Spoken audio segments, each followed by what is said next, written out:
For this problem, I'll start by identifying my m and n terms.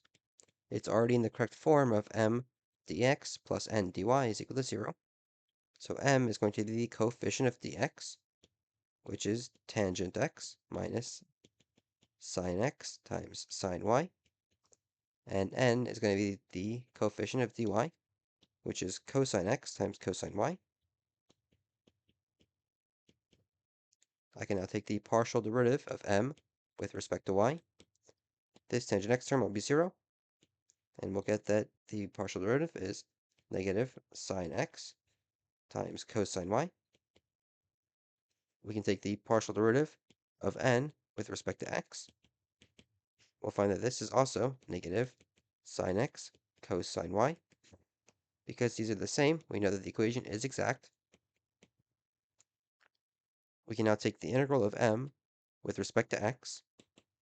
So we'll take the integral of tangent x minus sine x sine y, all with respect to x.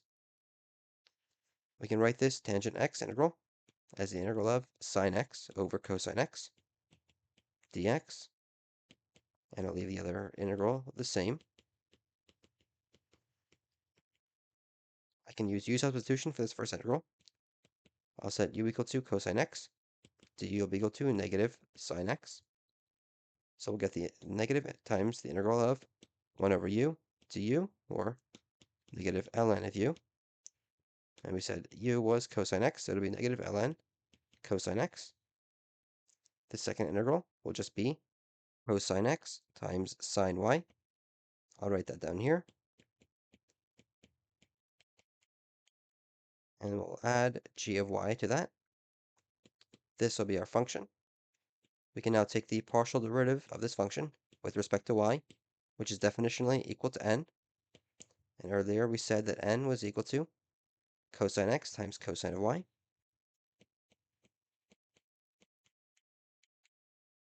We'll set that equal to the partial derivative of this term here. This ln cosine x term will be 0. This cosine x sine y term will be cosine x times cosine y plus g prime of y. These cosine terms will cancel. We'll find that g prime of y is equal to 0. We can take the integral of both of these sides with respect to y, and we'll find that g of y is equal to 0. Now I'll write the function. It'll be negative ln of cosine x plus cosine x times sine of y is equal to c. And that is our final answer. If this video helped you, consider subscribing.